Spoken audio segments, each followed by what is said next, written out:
अस्सलामुअलैकुम। मैं तलहा सलीम बात कर रहा हूँ और वी ट्यूशन से बात कर रहा हूँ, जो कि है पाकिस्तान का पहला free of cost learning platform. यहाँ पर आपको लेक्चर, प्रेजेंटेशन, क्विज़ेस और आपकी प्रिपरेशन आपकी आसान बनाने के लिए हमारी वेबसाइट पे तमाम चीज़ें मौजूद हैं। तो लास्ट टाइम हम जो डिस्कस कर रहे थे वो चैप्टर 4 डिस्कस कर रहे थे। फर्स्ट है बायोलॉजी का botany which is bio energetics, और उसमें हम डिस्कस कर रहे थे लेक्चर लाइट डिपेंडेंट रिएक्शन। आज जो हम पढ़ेंगे लाइट डिपेंडेंट रिएक्शंस का ही एक पार्ट है, यानी साइक्लिक और एंड नॉन साइक्लिक फोटोफॉस्फोराइलेशन। अब नाम से हो सकता है आप लोगों को कुछ अंदाजा हो गया हो, मैं इसको लिख देता हूँ। Cyclic and non cyclic photophosphorylation. Cycle तो आपको पता होगा कि साइक्लिक किसे कहते हैं, कि कोई भी चीज जो रिपीट हो रही हो। और इसके अलावा फोटो मींस लाइट, फॉस्फोराइलेशन कहते हैं फॉस्फेट यानी बेसिकली फॉस्फेट की एडिशन को। तो फोटोफॉस्फोराइलेशन मींस के लाइट की मदद से फॉस्फेट की एडिशन। इसको मैं लिख देता हूँ फोटोफॉस्फोराइलेशन। अब फोटोफॉस्फोराइलेशन में क्या होता है कि आप इस प्रोसेस को एक बार रिकॉल में करता चलूं कि फोटो सिस्टम 2 पे बेसिकली लाइट फॉल हुई थी और वाटर के मॉलिक्यूल स्प्लिट हुआ था, जिसे फोटोलिसिस कहते हैं, और 2 इलेक्ट्रॉन बन गए थे। ये 2 इलेक्ट्रॉन जो है वो pH680 के पास गए थे और वहां से इलेक्ट्रॉन ट्रांसपोर्ट हो गए थे प्लास्टोक्वेनिन के पास, वहां से साइटोक्रोम बीएफ कॉम्प्लेक्स के पास, जिसकी वजह से क्या हुआ था कि प्रोटॉन जो थे वो अंदर मूव करना हुए थे इसकी माइग्रेशन की वजह से। और ये जो प्रोटॉन मूव हुए थे इनकी वजह से कंसंट्रेशन ग्रेडियंट डेवलप हो गया था, जिसकी वजह से क्या होता है कि ये जो प्रोटॉन है ये बाहर जाते हैं और 3 प्रोटॉन से एक एटीपी का मॉलिक्यूल बन जाता है। साथ ही फिर इलेक्ट्रॉन जो है वो प्लास्टोसाइनिन के पास गए और फिर वहां से ps1 एनर्जी इनकी कम हो गई तो अगेन प्रोटॉन दिए गए, री एनर्जाइज्ड हो गए।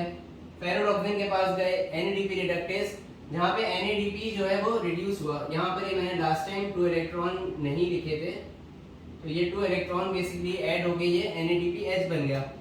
अब क्या होता है कि यहाँ पर आप देखें कि PS1 के पास री एनर्जाइज हुए इलेक्ट्रॉन, तो साइक्लिक। अच्छा, यहाँ पर बेसिकली ये अगर पूरा ये एंड हो जाए और यहाँ से इलेक्ट्रॉन बेसिकली एंड हो गए, NADP तक चले गए, तो इसको कहते हैं नॉन साइक्लिक फोटोफॉस्फोराइलेशन, क्योंकि कोई रिपीटेशन नहीं हुई, कोई साइकिल रिपीट नहीं हुई, तो ये नॉन साइक्लिक फोटोफॉस्फोराइलेशन है।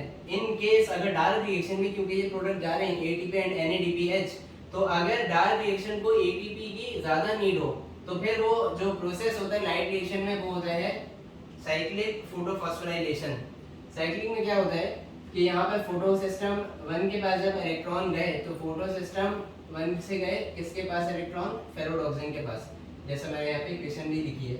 अब फेरोडॉक्सिन के पास इलेक्ट्रॉन गए तो फेरोडॉक्सिन NADP के पास भेजने के बजाय ये भेजेगा डायरेक्ट साइटोक्रोम BF कॉम्प्लेक्स को। साइटोक्रोम BF कॉम्प्लेक्स के पास जब इलेक्ट्रॉन आता है तो साइटोक्रोम के बाद फिर इलेक्ट्रॉन मूव करता हुआ जाएगा प्लास्टोसाइनिन और PS1 के पास। अब यहाँ पर ये इक्वेशन को देखें कि इस इक्वेशन में मैंने कहा फेरोडॉक्सिन के पास, फेरोडॉक्सिन ने इलेक्ट्रॉन वापस भेज दिया किसको, साइटोक्रोम BF कॉम्प्लेक्स को, यानी B6 एंड F, तो ये दोनों अलग हैं। साइटोक्रोम B6 और BF के पास गए और उसके बाद प्लास्टोसाइनिन के पास जाएंगे इलेक्ट्रॉन, फिर PS1 के पास और फिर लास्ट फेरोडॉक्सिन के पास, तो ये साइकिल रिपीट होते जाएगी। तो इसी वजह से इसको नाम दिया जाता है साइक्लिक फोटोफॉस्फोराइलेशन। हो क्या रहा है कि ADP किस तरह और बन रहे हैं कि यहाँ पर साइटोक्रोम B6 जब BF को इलेक्ट्रॉन देगा तो यहाँ पर क्या होता है कि ADP बन जाता है, ADP और PI कंबाइन होके बना देते हैं ATP, और दूसरा जो ATP बन रहा है वो बनता है फेरोडॉक्सिन के पास, यानी फेरोडॉक्सिन जब इलेक्ट्रॉन ट्रांसपोर्ट करता है to the cytochrome BF complex तब भी एक ATP बनता है, यानी ADP प्लस PI ये कंबाइन टू फॉर्म ATP। तो इस तरह आप देखें कि 2 ATP के मॉलिक्यूल एक्स्ट्रा बन गए साइक्लिक फोटोफॉस्फोराइलेशन में। अब ये जो है ये बेसिकली सप्लाई हो जाएंगे टू दी डार्क रिएक्शन। तो अगर डार्क रिएक्शन के पास ATP की कम नीड हो गई तो यहाँ पर ATP बनते रहेंगे जब तक वो डेफिशिएंसी पूरी नहीं हो जाए, और फिर उसके बाद ही NADP को ट्रांसफर कर दिए जाएंगे। अब फर्क क्या है कि फोटो सिस्टम, अगर मैं बात कर रहा हूँ साइक्लिक और नॉन साइक्लिक फोटोफॉस्फोराइलेशन की, तो दोनों में आप फर्क किस तरह बता सकते हैं कि सबसे पहले तो फर्क ये है कि साइक्लिक फोटोफॉस्फोराइलेशन में इलेक्ट्रॉन जो है वो साइक्लिक यानी रिसाइकिल हो रहे हैं, जबकि नॉन साइक्लिक में इलेक्ट्रॉन रिवॉल्व नहीं, रिसाइकिल नहीं हो रहे। दूसरी चीज क्या है कि साइक्लिक फोटोफॉस्फोराइलेशन में एटीपी ज्यादा बन रहा है as in compare to non cyclic photophosphorylation. और इसके साथ साथ साइक्लिक फोटोफॉस्फोराइलेशन में आप देखें क्या चीज इन्वॉल्व है, सिर्फ एक फोटो सिस्टम 1, जबकि नॉन साइक्लिक में फोटो सिस्टम 1 और 2 दोनों इन्वॉल्व है।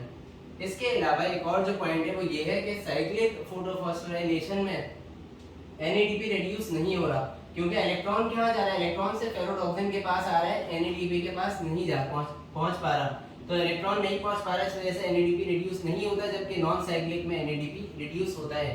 तो यहाँ पर लेक्चर एंड होता है, और अगर आपको कोई भी क्वेरीज हो, कुछ भी क्वेश्चन पूछने हो, तो आप मुझसे व्हाट्सएप कम्युनिटी पर पूछ सकते हैं, जहाँ पर मैं आपकी क्वेरीज को दूर कर दूंगा। नेक्स्ट लेक्चर में हम इंशाल्लाह डार्क रिएक्शन को पढ़ेंगे। तो फिलहाल के लिए मुझे दीजिए इजाजत, अपना बहुत ख्याल रखें, अल्लाह हाफिज।